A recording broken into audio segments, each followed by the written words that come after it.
Hi, Dale coming to you from my garage again, and this is not a medieval torture device. This is a Lux Cut III helical cutter head, and today I'm going to try to give detailed instructions on how to replace this in my Ridgid R4331 planer.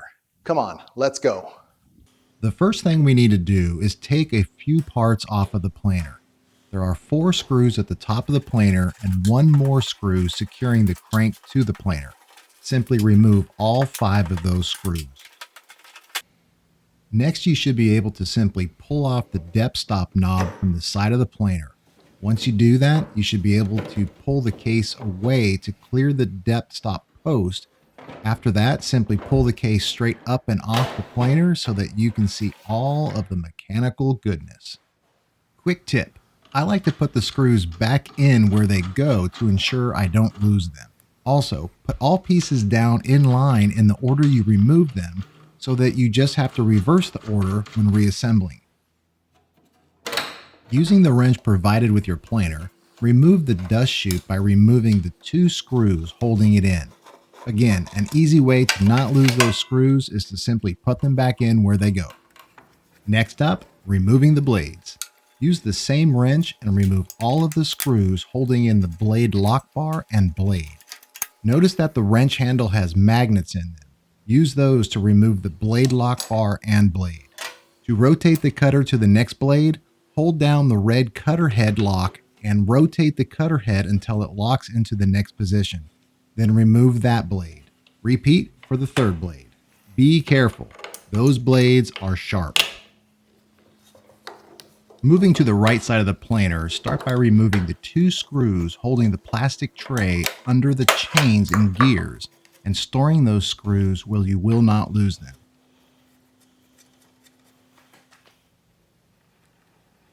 Next is removing the chains and gears. Trust me on this one, if you're like me and don't have a pair of snap pliers, go right now and get one. Use those snap pliers to remove the snap ring on the 2 gears of the outer assembly.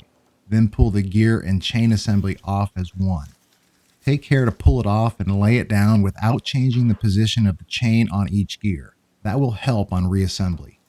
Do the same on the second gear assembly, but note it only has 1 snap ring. Moving on to the enclosed gearbox now. You'll see that there are 6 bolts. You only want to remove 4 of them. 2 bolts hold the gearbox together and the other 4 secure it to the planer. Just remove the bolts securing it to the planer. And of course, I like to put the bolts back where they go so I don't lose them. Moving over to the left side now, you'll need to hold down the lock release to enable you to work the first belt off the pulleys. In order to remove the pulley from the cutter head, you'll first need to loosen the set screw. Just like the snap ring pliers, if you don't have a pulley puller tool, leave right now and go get one. An inexpensive one will work just fine. Use the pulley puller to remove the pulley. If you max out the range of your pulley puller, simply keep adding nuts to the inside of the pulley, and that will extend the reach of your pulley puller. That was quite the tongue twister. Insert a piece of scrap wood in between the cutter head and the planer to keep it from spinning. Using a 24mm socket, remove the large nut holding the cutter head in the planer. Note that this nut is reverse threaded. Now remove the scrap wood so the cutter head can spin. Holding down the cutter head lock lever, work the larger belt off of the pulley. This one takes a bit more time, so just keep working a little bit off the pulley at a time and you'll get there. The larger pulley should come off easily, making it easy to now remove the cutter head locking lever. I would say be careful not to lose the spring, but you'll not be needing to reinstall the cutter head locking lever, so go ahead and be as reckless with it as you want. There are 3 bolts holding this metal gasket on. These suckers were on there very, very tight, and I stripped one a little bit getting it off. Just to be safe, I took them to my local Ace Hardware and purchased identical bolts with a high torque rating. I didn't want to take a chance with these bolts stripping any more and not being able to be reinstalled later. Getting the cutter head out takes a bit of persuasion. I grabbed a chunk of 1-inch dowel and drilled a 3/4 inch dowel down one end so that I could use it with my hammer to tap the cutter head out. Set the dowel aside and you're going to need it again later. Oh, almost forgot. It's really, really important to take that little set pin out of the shaft of the cutter head. Do not lose it as you'll need it for your new cutter head. The blades on the Lux Cut are 4-sided. It comes with one corner stamped with the letter O, which of course stands for oligamency. If one blade goes dull or gets nicked, you simply need to rotate it. Having the stamped O getting rotated around lets you know when all the sides have been used. We need to remove all the blades in order to fit it into the planer. Go outside at night, look up, and the number of stars you see, that's about the same number of blades you need to remove. A real cool touch is it comes with a few extra blades for you.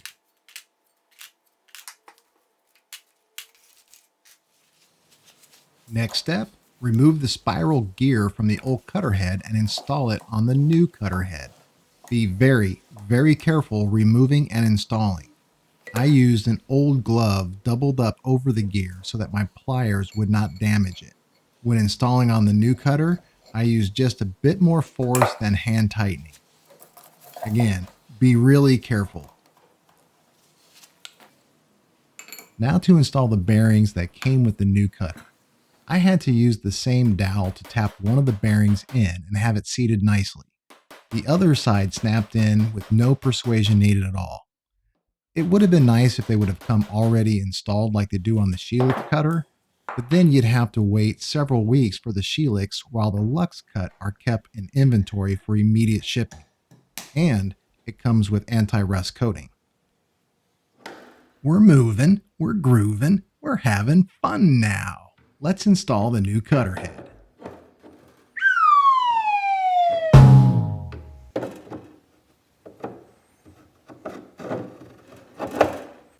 There has been a small snag.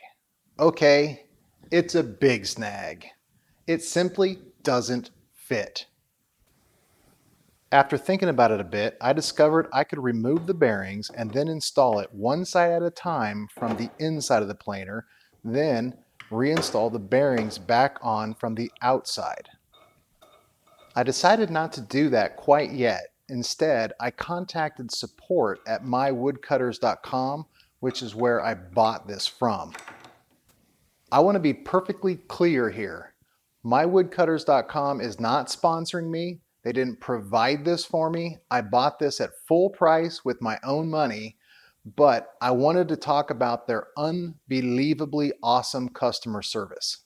They were incredibly quick replying to my emails, and they were extremely helpful. They gave me all sorts of things to try first, had me measure with my calipers, and ultimately decided that I should not yet do the installation from the inside, but instead they contacted the manufacturer, gave them my measurements. They had the manufacturer take my measurements and make me a specific new one specific to my measurements that I sent in. That is customer service. It came today, so now the only thing left is to put the blades back on the old one, remove these blades, and install it. Let's get back to work.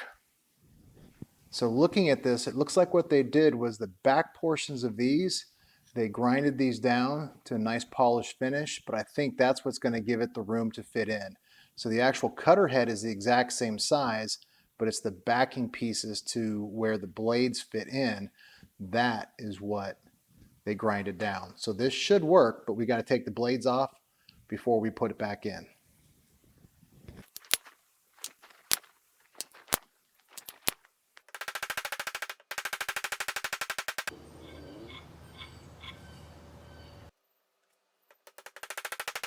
And now, for realsies this time, we install the new cutter head and it fits perfectly.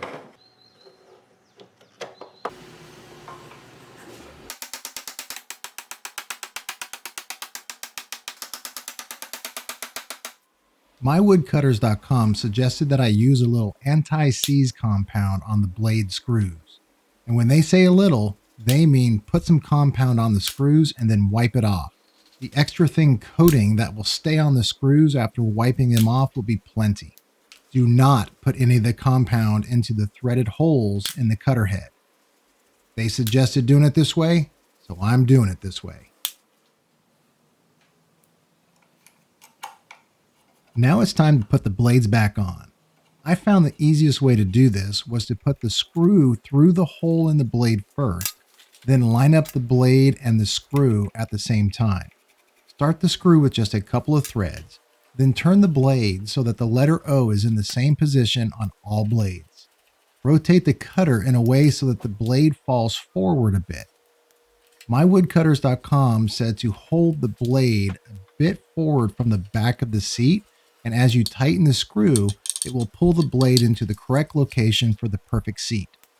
I found by rotating the cutter head, I could just use gravity to help.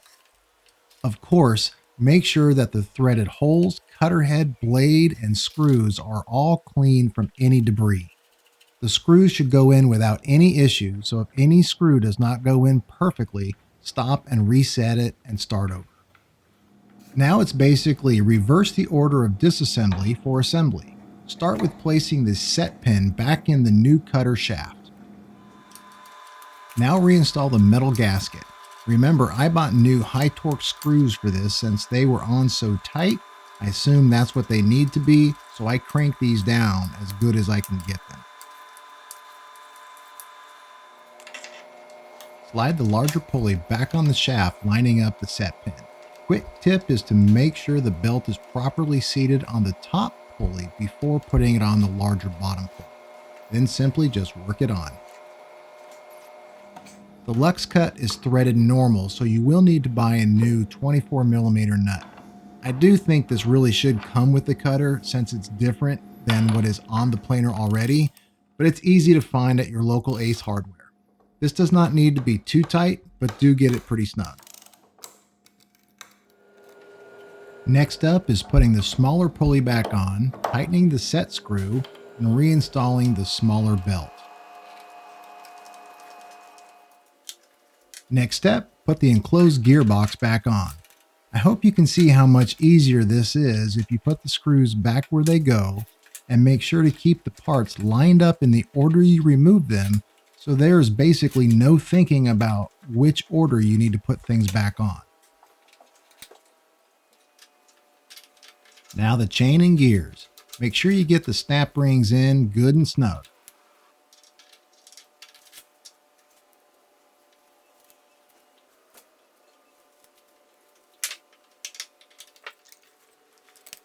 Now the tray under the chain and gears. I think I can see the light at the end of the tunnel now.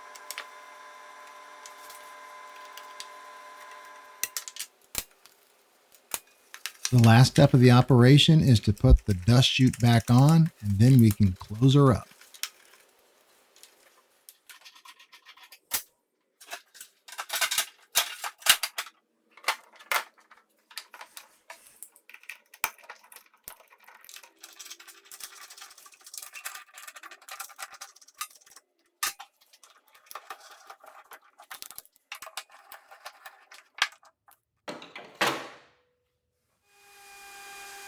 Only thing left is to give it a test. I start with a small piece of red oak. Even with the big open grain, the results are very good. Still needs a bit of high grit sanding, but it's really smooth to the touch. Next, I sent a wide piece of 2x lumber. This piece had a big groove in the middle of it, so I had to put it through several times until the groove was gone. I still have a good bit of snipe, but that's on me to dial in the intake and outfeed shells. Results here were exceptional, just like the red oak. Well, that was a fun ride. Again, hats off to the mywoodcutters.com support. Top notch for sure. I hope you found this helpful. I did search and search for any videos about installing one of these helical cutter heads on the Ridgid R4331 planer, and the only one that I could find was not as detailed as I would like it to be. It was helpful, but it also had me removing quite a few more parts than actually necessary. This Lux Cut brand may be new to you. I know a lot of people see the Shelix name brand helical cutter head. It's probably the one that's more well known, but it really doesn't matter if you get that one, the Lux Cut like I did, or any other brand. The instructions that I showed on this video should be identical for just about any of them. I can't see that it would change any at all. And no matter which one you get, this is really a pretty easy upgrade. You could probably get it done in a half a day or less. The point of this video was not to go through and tell you how well it performs, but simply to show you how you can upgrade your Ridgid planer to one of these. Like I said, it was very difficult to find any help online for this. But I know everyone's going to ask, how did it perform? I ran a few different scraps through it. I ran some 3-inch pine, some 11-inch wide pine, some 1-inch red oak, and some 1-inch scrap maple. The pine, both the 3-inch and the 11-inch, no problem at all, handled it just fine. The red oak, superstar. I ran all 4 sides through the planer and it is smooth, smooth, smooth. Just a slight bit of sanding is all that's going to be needed. And I ran all the boards through with the grain and against the grain so that I could make a really good judgment. Maple, I know, has a really bad, nasty habit of getting small tear outs. So I made sure to spend a little bit extra time testing that piece. I ran it through with the grain and without the grain. Now, you have to make sure that you take very shallow cuts. When I took an aggressive cut, there still was a little bit of tear out. But when I took the shallow cut, like you should, I saw no tear out at all, whether I put it through with the grain or against the grain. Anyway, I hope you found this interesting and helpful. Do me a favor and share this. That's going to be the best way it's going to get out and get in the hands of other people that have the same planer but have been just waiting to upgrade until they can see really detailed instructions. That is going to help me a lot. Of course, you can like and subscribe if you want as well. Until next time, see ya.